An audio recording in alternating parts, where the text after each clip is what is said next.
Ladies and gentlemen, it is showtime. Please enjoy the show.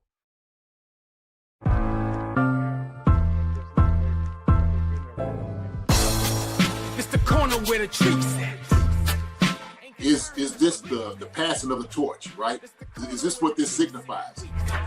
It comes down to that front office and what they feel is most important. The champ is here. We've touched down from a higher plane. Why you made it here? We always look forward to that week because it was always intense. You know that we ain't coming back. We about to. The man, the myth, the legend, Dante Hall. My favorite player growing up was Dante Hall. I love you guys in the show, but Dante was my guy. Get to dashing because you done on the warfare. It's week 9, and we've got another AFC Classic on deck. The Kansas City Chiefs hit the road to take on the Buffalo Bills in what could be one of the best matchups of the year. The Chiefs are 1.5-point favorites in Buffalo, and you know Mahomes and Josh Allen always deliver fireworks when those two square off. To make it even better, or not better, Tony Romo and Jim Nantz will be on call for this one. You can already hear the drama building. FanDuel has every angle covered, from Mahomes' passing yards to Kelce's receptions, to how this defense plans to slow down Josh Allen and James Cook. Want even more action? Build your own same-game parlay and ride with Chiefs Kingdom all Sunday afternoon with fast payouts and an app that's smoother than a Mahomes no-look throw. FanDuel makes every snap feel much bigger. And don't forget, every Friday on Chief Concerns, we drop our best 5-leg same-game parlay for the weekend. Plus, JD's 10 keys to victory, breaking down exactly how the Chiefs can handle business in Buffalo and stay atop the AFC. Download the FanDuel Sportsbook app today and make every snap count. Chiefs, Bills, Romo, Nance, big-time football, and a chance for Kansas City to make another statement. Hey, everybody, welcome to another episode of Chief Concerns, your post-game show. I'm Marcus Dash. Right there in the middle is our guy, former Chiefs tight end, Jason Dunn is back in the building, everybody. Yeah, yes, sir. Yes, sir. Yes, sir. There's my brother, Teja. Yeah, sorry, Teja, for the underwhelming applause there. That's all right. Got JD back. I got the and billing. It's all right. The and, the with. But JD, we're happy to have you back. Amazing game tonight, amazing win tonight, but also more than that is having you back in the building. We missed you. We missed you a lot, and hope you're doing well, buddy. JD, missed you, buddy. Man, I'll tell you what, I miss being on here, seeing my Chiefs concerned family. You know, I check in every once in a while on you guys, just to let y'all know. Obviously under the shroud of, anonymity, sometimes coming in, and I get to it. So I've been checking y'all out. Of course, look, y'all my family. I'm gonna be watching you guys always. And so, Mike Brennan said, "Hope Chad is doing well." Chad is doing much better. So y'all just continue with your prayers. That's where I've been as far as taking care of this wonderful privilege and responsibility of my nephew, making sure he's doing well. And so that's what I've been doing on my end, man. But it is great to be back, and especially after this very, very great win that we had tonight from the fellas out there on the field in Arrowhead, baby. I tell you what, Monday night in Arrowhead is something else. I'm telling you, me and Susan was sitting there just watching. I'm like, the place like Arrowhead, it's just not.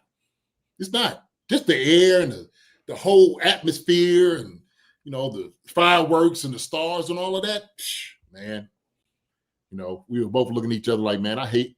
But if this had to go away, we don't know what they had to do, man. Seriously, incredible things, man. How y'all doing? Doing golden after a win like that. I know it's just. I was happy that you're on tonight. I know we were talking beforehand. Chad is recovering well. It's progressing every day. Every day is getting better. So we're happy to hear that first and foremost tonight. Yes, sir. Amen. Yes, sir. Amen. Thank you. Hey, I just want to tell everybody out here, Chiefs Concerns family, out giving all the well wishes and our prayers and stuff to our family. Our family definitely appreciates it. These brothers right here, Marcus and Teja, have been absolutely just right there with me through this entire ordeal, checking in on their brother. But I just want to tell you guys how much I love you guys for that as well. And everybody else out here too, checking in too. So, yes, sir. Yes, sir. Brother. Thank you. Mm-hmm. So with tonight's game, right? Huge win. Right away, there's so many things that as I'm watching this game, I'm thinking like, yeah, like, I was looking at, the pros and the cons and the negatives, the positives. It's tough to find the negatives in this game, but they were there and they were kind of glaring, especially we talk about, and obviously this game was kind of a game of two halves, right? First half, just ugly, just a lulls on offense. And I looked it up. I wanted to look at our first two drives, which resulted in interceptions. And 15 plays in the first two drives, 12 passed, 3 run plays. Say it again. Hold on. Wait a minute. Say it again, please. Go ahead. 12 pass plays, 3 run plays to our first two drives. There it is. I mean, that tells you everything. They result in 2 interceptions. And like second half, we finally get a semblance of a run game. And then that's where things kind of take off. In our first scoring drive, we had 9 plays. I believe 4 of the 9 plays were run plays, and that was it was first half, and then we had the ball back, and then that was the end of the half, kind of awful drive there. But then we go to the second half, and then you go touchdown. But JD, what did you see from Teja? What did you guys see from the first half play calling to second half play calling? And was it only the kind of emergence of a run game that kind of opened things up for us? What else did you see from the offensive line as well? I mean, I'd have to say it was. Our first scoring drive, that's what we did. We ran the football. So, Reid right up the middle and, Kareem Hunt getting down there toward the end. But I think it's what it entails that. You have to run the football in this game, just period. It helps out the pass as much as you could possibly think it would. So, teams are going to be playing this because they know we're going to pass the football, but we got to run the ball. And so Pacheco looked good tonight. Kareem looked good tonight. Our guys, they had Reid back there, in the wildcat position. He looked great at night. That sucker's, he's a strong man. Reid Rice is a strong guy.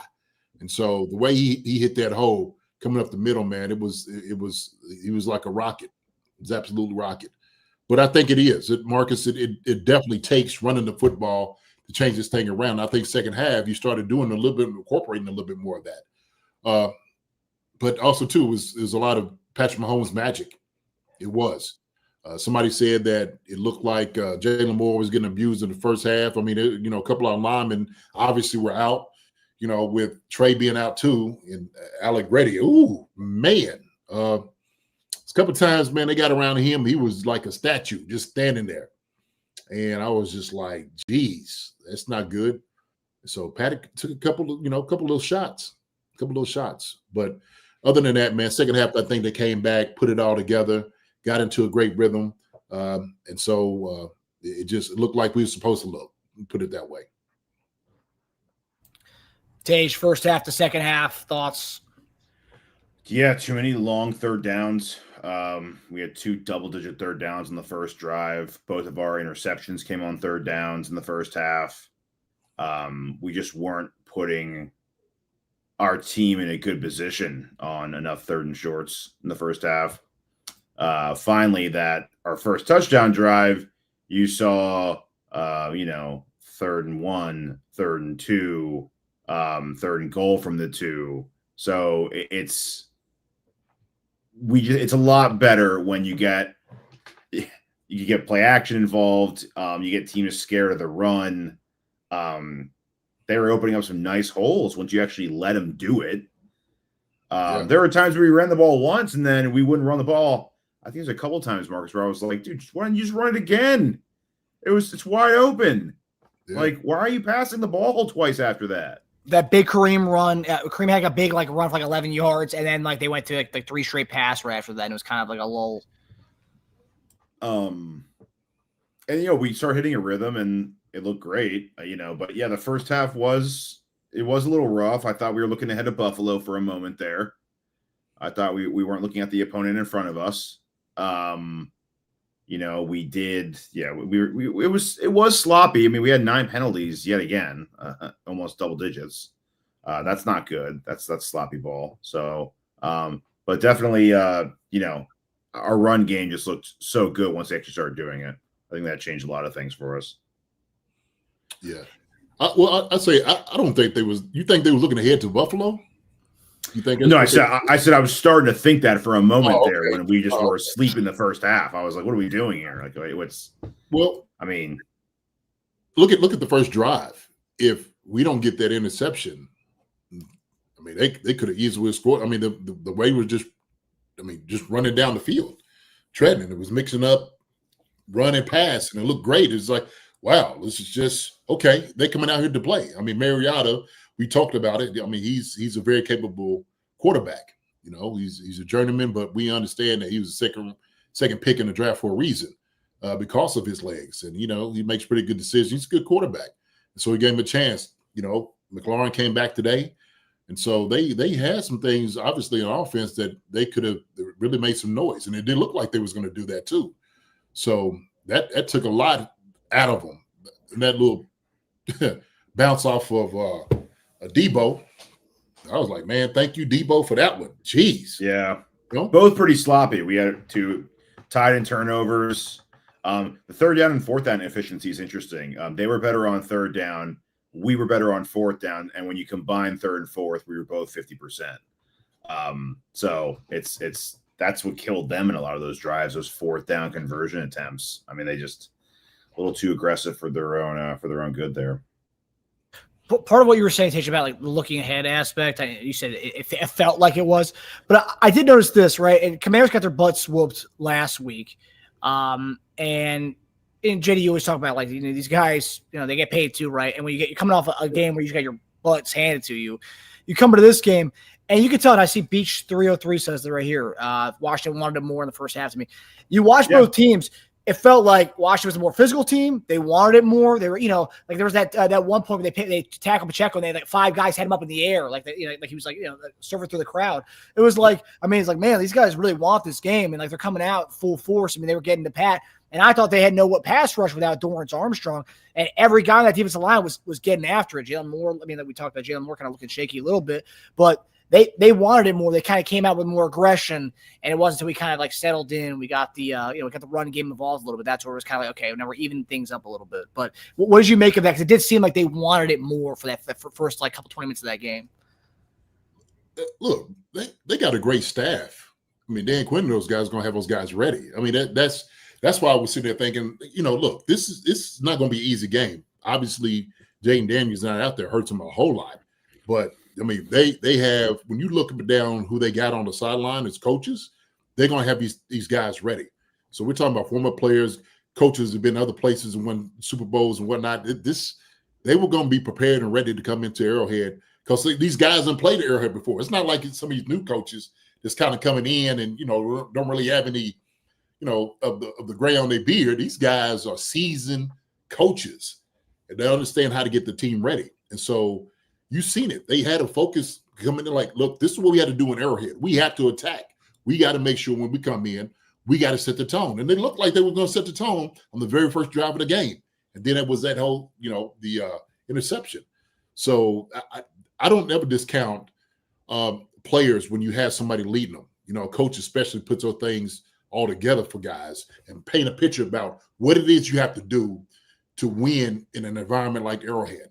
And I think, you know, Dan and those guys do a great job. You know, when you start looking at them, I'm like, dang on, they got him over there too.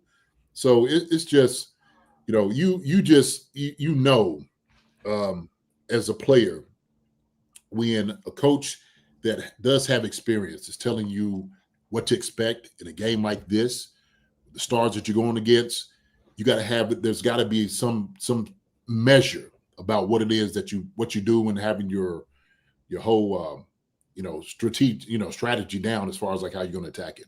So I think it was a lot of it, Marcus, man. They got a good staff. They got good players. This was a playoff team last year. You know what I mean? I mean, come on. Like we're talking about what they were one game away from going to the Super Bowl. So getting beat by the Eagles. So this is, I mean, seriously, this is a good team. Yeah, I mean, 3-4 team. I know people were acting like it was a 0-7 team going into this game. It was a 3-4 team. I mean, now 3-5, but like this, I mean, this was. I mean, they were there, and they won some games with Mariota too. And with the Mariota pick, which you mentioned, Teja, for most Chief fans are not. The OG Chief fans in the chat will get this. But I tweeted during the game when Mariota threw the pick that bounced off Debo's shoulder pads and McDaniel caught the interception. I said to my Commanders fans around here, I also tweeted it, but I was like, Mariota Otis won. The Otis won for that one. Remember the playoff game of years back where he threw it and it bounced off defenders that shoulder pass and he caught it and they ran it in for a touchdown? Mariota Otis won. The Otis won for this one. So it was nice to see that he paid up finally. Mariota's won. You always got to sneak it in there. How's your pun? It's too easy. You're just like serving that up for me like Pacheco and that crowd surfing. But so the run game, which tonight I thought, I know everyone always talks about it, Teja, you being one of them, but a lot of people always talk about Kareem Hunt's yards per carry, and both of them tonight for a little while there, both of them were averaging more than 5 yards a carry. I but know. at the end of the game, they both averaged 4.8 yards and 4.4 yards a carry. Still great. But what did you make of that? I know we talked about Jalen Moore struggled a little bit, but like the offensive line obviously played better in the second half. At least that's where we got the run game going a little bit. What did you see from the offensive line? What did you see from the run game that you like so much? And obviously, for us, it was more of a commitment to the run than we usually see, right? But 10 carries or 12 carries and 9 carries, so 21 between the two guys. And then if you add in Brashard, that's 3 carries. So 24 carries between our 3 backs. What did you make of the run game tonight?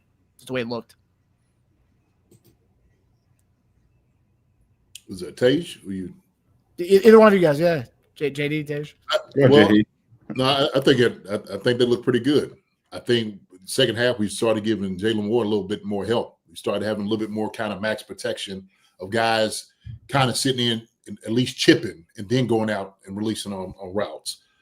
That's why you've seen Patrick kind of somewhat running around, finding guys open, obviously in the zone.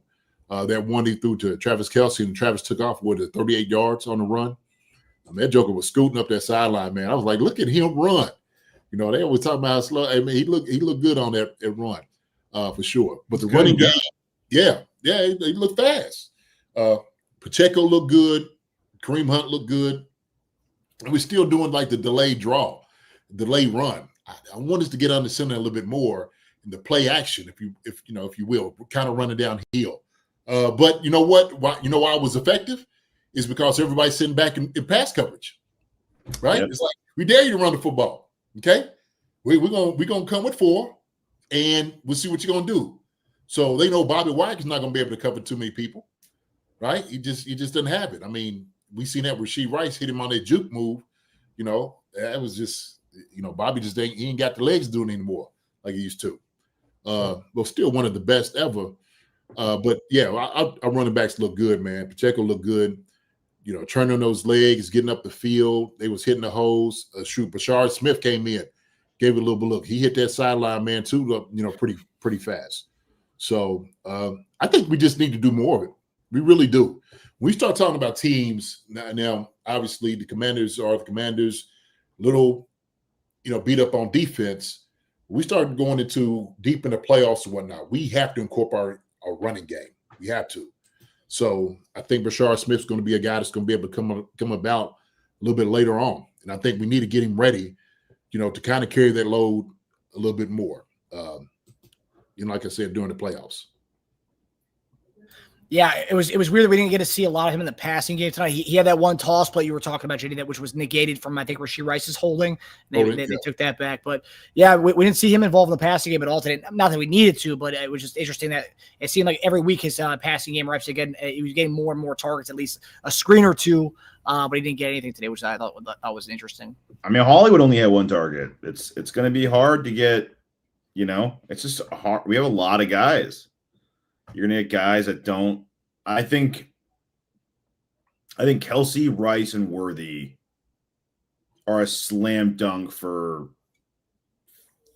5 to 6 plus targets a week, every week. I think everyone outside of that, it's going to be a mixed bag. Some guys will have good weeks. Some guys will be non-existent other weeks. But I think those 3 guys are going to combine for at least 18 to 20 targets every week. But it was running game wise, it was really nice to see. Second game all season that both guys had over 4 yards a carry in the same game, which is nice to see. Pacheco's, I mean, it hasn't looked great at times, but he's stringing together a pretty good year. I mean, only 2 games below 4 yards a carry. The rest are his last 3 games, all 50 yards and above. I mean, it's still like to see them get the ball more, but I think as long as I think their goal should be get Pacheco and Hunt a combined 20 carries, which seems to be about the level they get to. Like today they had 21. Last week they had 19. The week before they had 18. So I think if you're getting below that, I think you're starting to get a little. You're just not running enough. The week before that we lost Jacksonville. They had a combined 14 carries in that game. So it just goes to show you. I mean, I bet you do the splits on that. Every time we don't run that much it's trouble for us. But yeah, I thought we're creating a lot of holes lately, and that's without 2 of our starting linemen in there, which is really nice to see.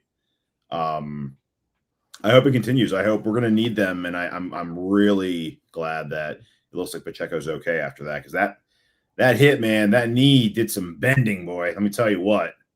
It didn't look it initially, and he was punching the ground first. I was like, oh no, that's not good. And then he went to sideline, he was okay, but tested the stability of it, and then they just gave him a clear, like you're all right. So and he felt he wasn't even limping after he got checked out, right? He looked fine after that, but that could have been bad, man. That's got good ligaments, that guy. Got good ligaments. But yeah, I hope it continues. Were you gonna say something, JD? No, I think if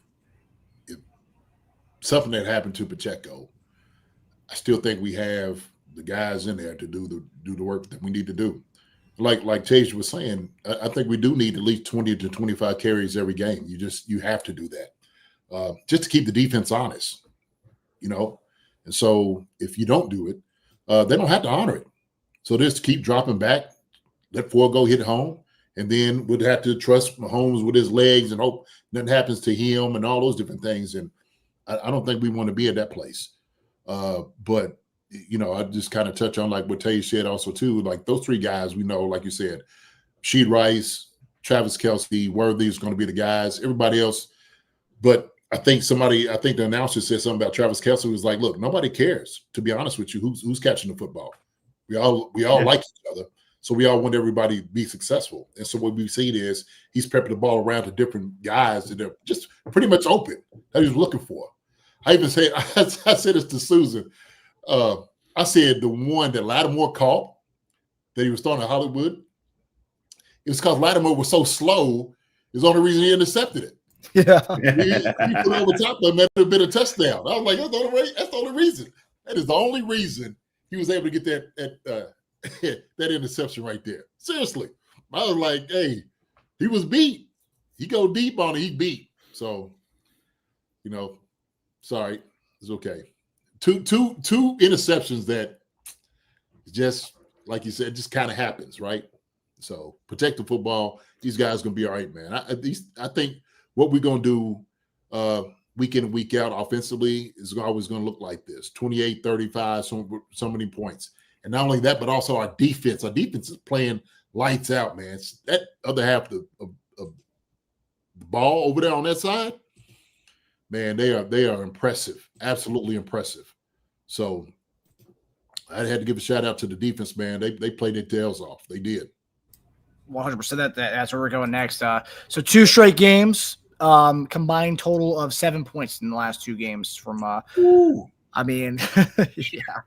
And you can take a step back. I mean, even previously against the Detroit Lions, the vaunted offense, they have 17 points in that game. So last 3 games, 24 points allowed in those 3 games, and you add them all up for the last 3 games. Tonight we saw contributions from Mike Danner, like we mentioned. He had a sack, he had a pick. You saw Karlaftis had 1 sack. He should have had 3 sacks. For some reason, he can't finish. I don't understand what it is at the end. Omenahu got back there, had a few pressures tonight. Chris Jones just did his damage, being held by 3 guys in the middle of the field. Jaden Hicks had contributions, some solid tackling. I mean, like that first drive of theirs where they had extended a bit, but there was multiple times where we had these tackles on them and just like stymied them right before they could get that first down. There's multiple tackles where they came up like big. And that's just coaching to have the sure tacklers the way we do. And I know that's not a sexy thing, right? To have sure tacklers. I mean, no one's really grading anybody on that, but like that's huge.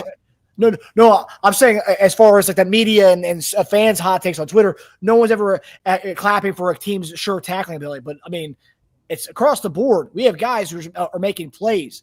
It's DB, it's safety, cornerback, D tackle, DN. All of them are doing their thing. And I thought tonight, just like from every level, I couldn't think of a bad play from defense tonight. Sure, Mariota got out of the pocket, was able to play hero ball, throw a sky ball, 500 ball to the sideline, and McLaurin made a great play on it. But like even some of the big plays today, the bomb they threw to McLaurin on the sideline, where that was great coverage. I mean, McLaurin made a great play on the ball. That was just good coverage. Yeah, he was all over him on that play. Legally. Yeah. No, that's just tell you how good McLaurin is. You know, I'm a McLaurin fan, man. I am. I'm a McLaurin fan. When he caught it, also in the end zone, getting his feet down, you know, I was just, you know, I know they was happy to get him back. Definitely. It looked like they might lose him again. You know, it looked like he might have re-injured his thigh.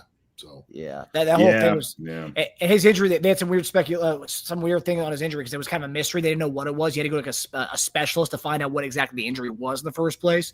Because remember, he got hurt week 1 or week 2 with that, but it was on a bomb that he caught. And when he landed, he came down. He felt something weird, and like they couldn't identify what the injury was. So he finally was back, and now it looks like he might have. I don't know what's going to happen with that. So that's it's unfortunate for them. But defensively, JD, across the board, like we said, we talk about contributions from everybody. And I know the big thing everyone's been talking about is, the Chiefs need this, they need that. When you look at the defense tonight, is this the finished product? Do you think there's going to be any more additions? And what would you want to bring in if there was, like, you had your wish list on what you want to bring in? Wish list is still the same for me. I think defensive tackle. I think you got to get another defensive lineman. And especially when you start looking, you know, they had a couple guys that got hurt. Tunsil got hurt a little bit. You know, Connolly, I think, is a guy that you had to go after. And you're right. He's been giving up, you know, a lot of pressures and sacks over there. And we had guys that got back there. Then it was times it was like, okay, Mariota set back a little bit on a few of these. But I know people's made this point before, and I know Spags, that's his bag is he loves blitzing.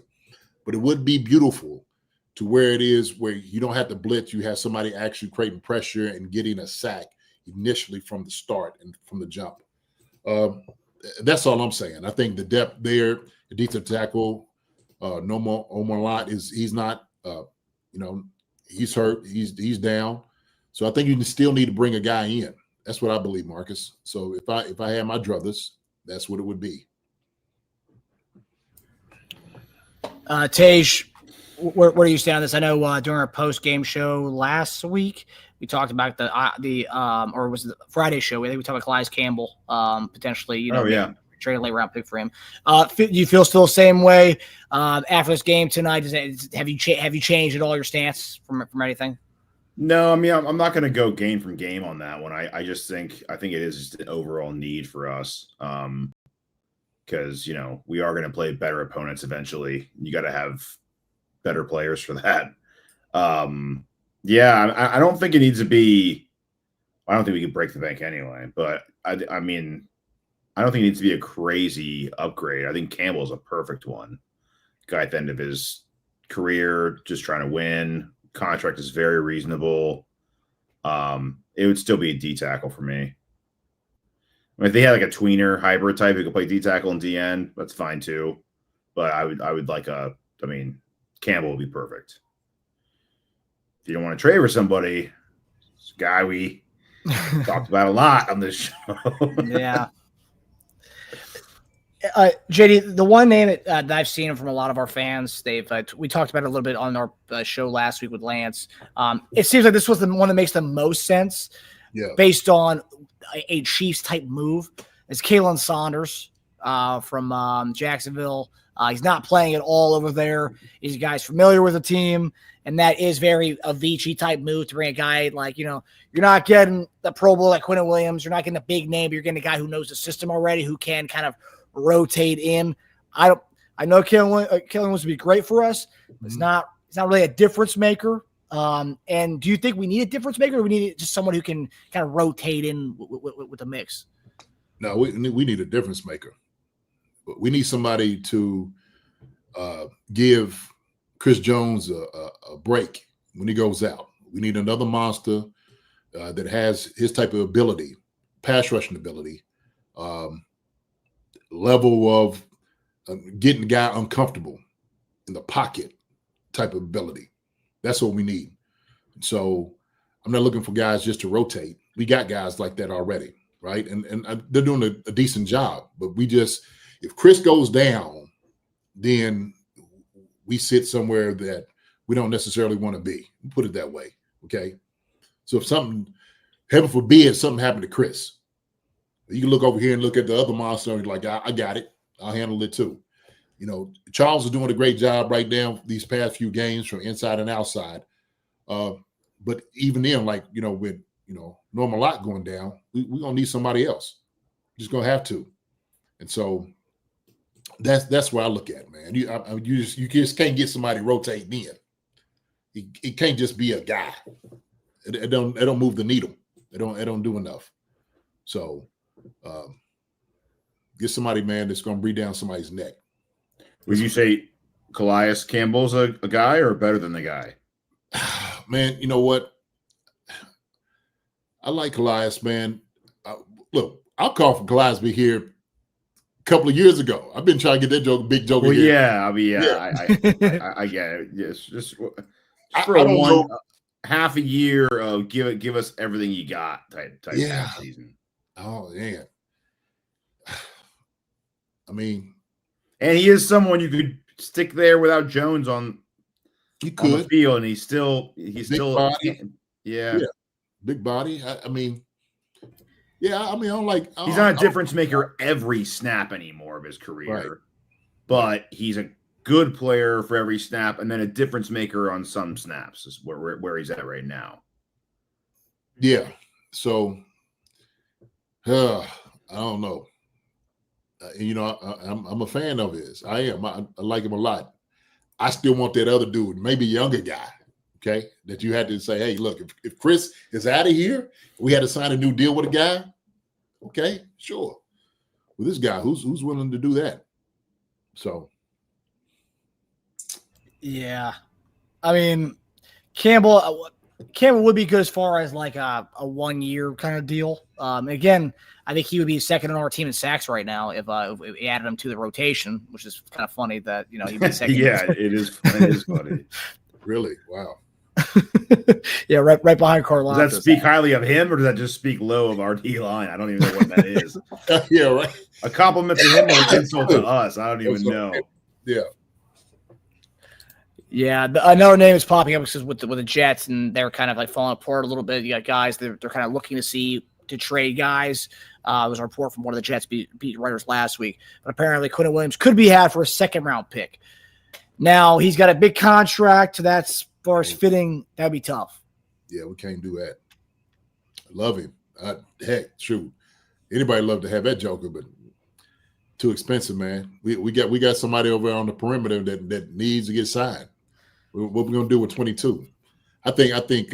Matter of fact, Lance had brought up Rashid Rice talking about doing the contract extension with him. I'm like, we ain't got to do that now. None of that needs to happen right now. But 22, deuce, that sucker's priority. You know what you got in the bag for that. So, what are you gonna do? Yeah. Yeah, it's gonna be interesting to see. I mean, I think someone said that Clark Hunt said before the game, he did a pre-game interview. And he said they're talking about bringing in a defensive tackle. So that sounds like something that they are thinking about. And I'm just happy, like we talked about, between the needs of running back and defensive tackle, like we talked about a few for the last few weeks. I'm just happy it seems like they've zeroed in defensive tackle, not running back, because that's more of a fan kind of hope and wish that they just want a skill player. Because I get it, it's a skill player. So yeah, I'm happy that seems they're locked in on the defensive tackle. So looking at this game, and I know it's been a constant, it's awesome to have you on the show, JD, obviously, because, you're you, but you provide, people don't know that you were a special teams coach. For anyone who doesn't know, JD was a special teams coach. Yeah, he's got tight end by coordinator. special teams coordinator. Coach. I was coordinator. I'm Dave Tobe. That's who I was. He's Dave Tobe. Yes. And this is something that like we always look at our games, and honestly, I want to venture to say, maybe because of your background, you're probably harder on the special teams than you are with the tight ends. You're looking at every different single aspect of the special teams game. And again, it's just another week of just like, what are we doing here? You start the game out with a big return. Luke McCaffrey has a huge return, gets into the 40. And it's 2 weeks in a row because last week against the Raiders, their initial return was a similar kind of thing, probably about the 40. The Cochran hold, the Basso hold. The two good things that stood out to me, or I would say three things that stood out to me tonight, and you can say what you liked and what you didn't like, but three things that stood out to me was one, that one kickoff that Butker had that kind of died at the 1 yard line, and then they ended up picking it up, and they had to they ended up getting the ball to one. Huge. Butker going 4 for 4 in his PATs tonight. And then Remigio finally, I think maybe 1 for 4 tonight, finally had a lane at the end of the game where he cut it to the right side and he kind of had an alley. That was like the first time I'd seen like Remigio had any kind of alley on a punt return this year. Now, JD, with your goggles that you had on tonight, what did you see from the special teams tonight? So great that Buck is getting back in order. Great to see that, which I expected. But all the other stuff, man, is really concerning to me. I mean, I still would have been pulling my locks out.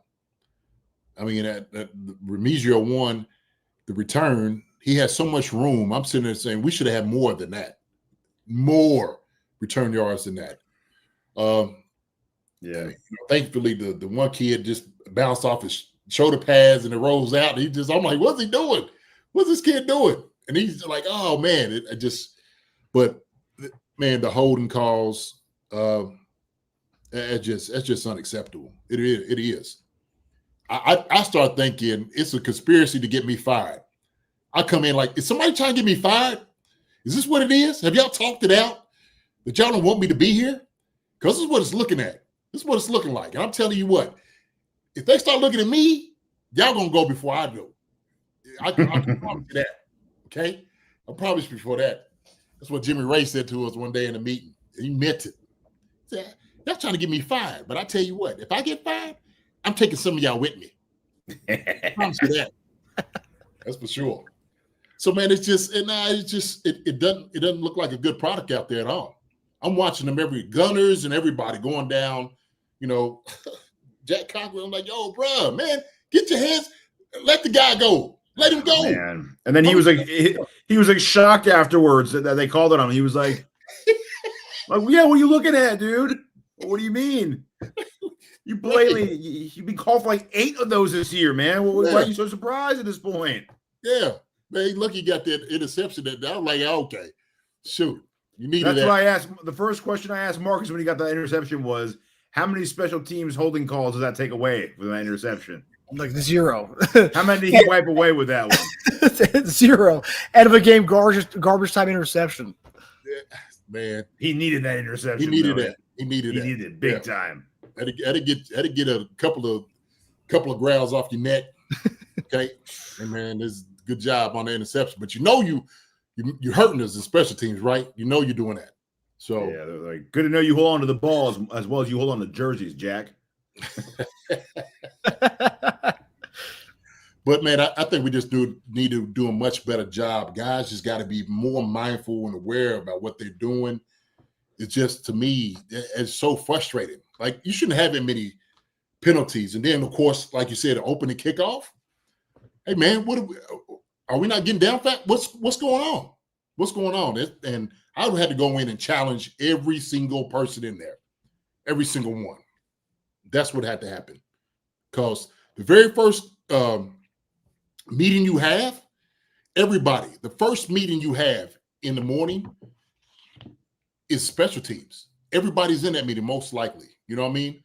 Offensive linemen, everybody's in. The only one's not in there is the quarterbacks, right? Because they don't have to be there. But everybody else is kind of sit there, filtered in for a little bit. Lineman comes in, talks about field goals and all of that. Then they get out of there. After that, I'm getting your tail time. That's what it is. And everybody hears it. And I tell you what, everybody will be able to hear me down the hall because I'll be like, man, this is crazy what's going on with you guys. Seriously. They just need to do better, man. I don't know how to say it other than that, man. Seriously, it's crazy. What do you think? I see barbershop, and I saw some people talking about Remigio on online. But to me, number 81 is just thinking too much. Catch the ball and run. Stop thinking. What do you make of this? The return element. Yeah, I think he is. He's doing too much dancing back there. Shoot, for real. I mean, for him, he has so much ability that he can make one cut and go, and then once he gets up, kind of through all the little garbage around, then that's where he kind of makes his money. That's what I think he's really good at. But he's sitting back, trying to get things set up, and I'm like, you don't have to set anything up, man. Just run. It'll open up for you. Just trust it. Just trust the blocking game. Guys going to be there, and then start making you move. So I just and I think maybe that might be part of where the holding calls, because now all of a sudden the guys pulling away and we got jerseys and they're pulling away from us. I'm just like, look, you got to let them go, but you can't control where a guy's going. You just can't. All you have to do is stay in front of the guy, make sure you keep your hands inside, and don't hold him. How about that? Just try it. Just don't hold him. Shoot. Yeah. As I was watching that game, I was like, I know Jay's gonna have a field day with this special teams. Nice. Oh man. Ariza, I think one punt tonight. I think for Ariza, so solid. I mean, hey, he's had it easy this year. Oh yeah, he really did. He booted that sucker too. He did. Okay, so obviously this game, 28-7, another domination for the Chiefs. Next weekend, I know this week we'll do a full preview for the Buffalo Bills that we have this upcoming week, but Buffalo Bills game next Sunday, rematch the AFC Championship game, rematch of the main playoff game every year between us and the Buffalo Bills. What's the number one thing you're looking at going into next week as you play? And then this is what's different about this Buffalo Bills team versus years past. And I know I think we had a Buffalo Bills person in the chat earlier, but this usually we come into a game where we play a Buffalo Bills team that's got a vaunted defense and a good defense. This year, it's been amongst the worst, especially as far as stopping the run. Now every week we talk about balance and having a little bit of that. It seems like this week the run's going to be very huge as far as kind of opening up the game against this team, as it is every week, but especially against a bad run D. And I just saw today Ed Oliver done for the season, torn biceps, so he's out indefinitely. Wow. Yeah, and that's a huge loss for already a defensive line that's already kind of weak. They'll be looking at D tackles too. Yeah, I read that they would be a candidate for some of the top either edge rushers or D tackles as well. So yeah, it looks like a Chiefs versus Buffalo Bills as far as the defensive tackle market. It's gonna look like this next 2 weeks. But what's the number one thing you're looking for when we go into this Buffalo Bills game this upcoming week against the Buffalo Bills next week? What's the number one thing you're kind of looking at going into this game? Simple. Stop Josh Allen and make sure Cook is not cooking. That's it. That's all. You stop them too. That's what their team is offensively. Defensively, I mean, you got some guys back there, but you should be able to run the football effectively. And then, of course, what our offense does, I think we'll be fine offensively. I don't really worry about that too much. But Josh Allen and Cook, those are two guys you need to stop. Period. Yeah. Yeah, and their defense is, like you said, it's been pretty bad compared to other ones. Second worst run defense in the league, behind Bengals, obviously. But yeah, they're giving up 150 on the ground, so gonna have to run the ball. And Bills they've had kind of an identity crisis this year. They were relying Cook a lot in the beginning of the year. They kind of got away from it, like last year, kind of messing around and getting them a lot less touches.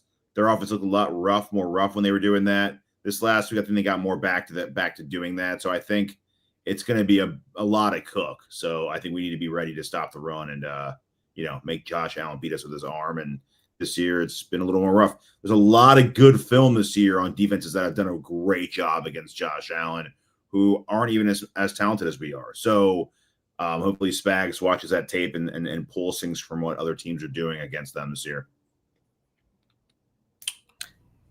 Yeah, because I think that's the key, right? Because in the last few years we play against this team, and it's like from what I've seen so far this year, again, when you play Chiefs Bills, both teams are going to raise their stakes this game. Just that they're going to both get to that pedigree. But based on what I've seen this year, this doesn't look like the same Buffalo Bills team. And like usually they always have their defensive side of the ball is usually, on top of it. And this year they just Bijan Robinson ran for like 400 yards against them. I mean, Michael Penix was able to do whatever he wanted to do against them, throwing a pile of Kyle Pitts and Drake London in that Falcons game. That Falcons game was really disgusting to watch as far as this Bills defense. What happened to this team? There's a lot of film out there on how rough they look so far this year. And it's like they're not getting any healthier. I think someone just said Taylor Rapp's out for the year. They're starting safety.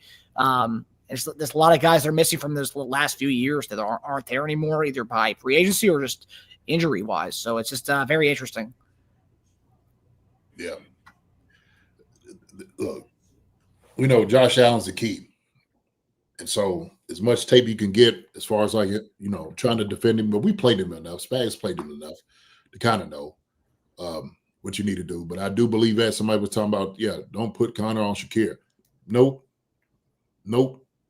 Don't do it. No need to. We got to make sure we come after Josh Allen as well, too. Don't give him any lanes to run in because that's what he's looking for. Sit back, then take off. That's what he's going to try to do. So we just got to keep him off balance. We do that, man, we're going to be fine. I don't feel that. We never feel the Bills. I never feared them. So. Yeah. That's the 425 game next Sunday. Romo Nance on the call. As I mentioned in the advertisement at the beginning of the episode. But JD, it was great having you back. We missed you and we love you, and we're happy that Chad is progressing in the right direction. And we love you guys, and our hearts have been with you. Always they are, but especially in these moments. But it was amazing to have you back tonight. And are you going to be back Wednesday night, or is that just kind of up in the air right now? Yeah, right now, but I'm still pushing to be here on Wednesday. Yes, okay. Sir. Yes, okay. Sir. All awesome. Right. Awesome. Yeah. All right, guys. Well, to get back with my family, man. It makes me happy to see y'all faces again. We missed you. Man, miss y'all too, man. We talking text, man, but seeing faces, see everybody's doing is a whole different thing. Different, yeah. It's good to see you, man. Yes, well, I definitely want you to be on here for the Friday show for sure for your keys to victory, because I have to go to a Halloween party right after our show, and I'm going to be dressed up in my Halloween costume. And I really can't wait to see your reaction. Ain't who I think it's going to be, is it? Oh my gosh! I think so. That's why we're growing out the facial hair, JD. I didn't want to get a fake facial. I'm trying to grow it out as much as I can. Oh, golly. Okay. All right. I hear you. Oh, man. So, yeah, we'll see. We'll see.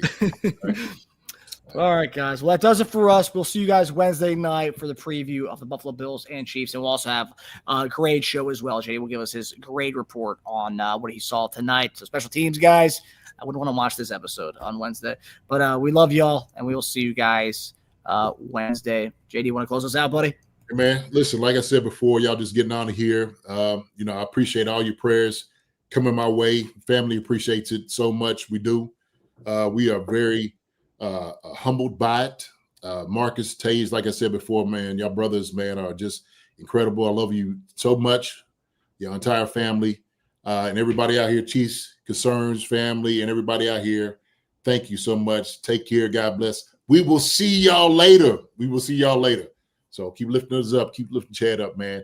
We're going to keep this thing rocking, baby. We're going for the Bills next. That's what we're doing. Okay? Time to pay the bills. That's how it is. There you go. Pay the bills, win some bills, and beat the Bills. That's right. I like a little bison. You know what I mean? I do. A little buffalo. I like bison.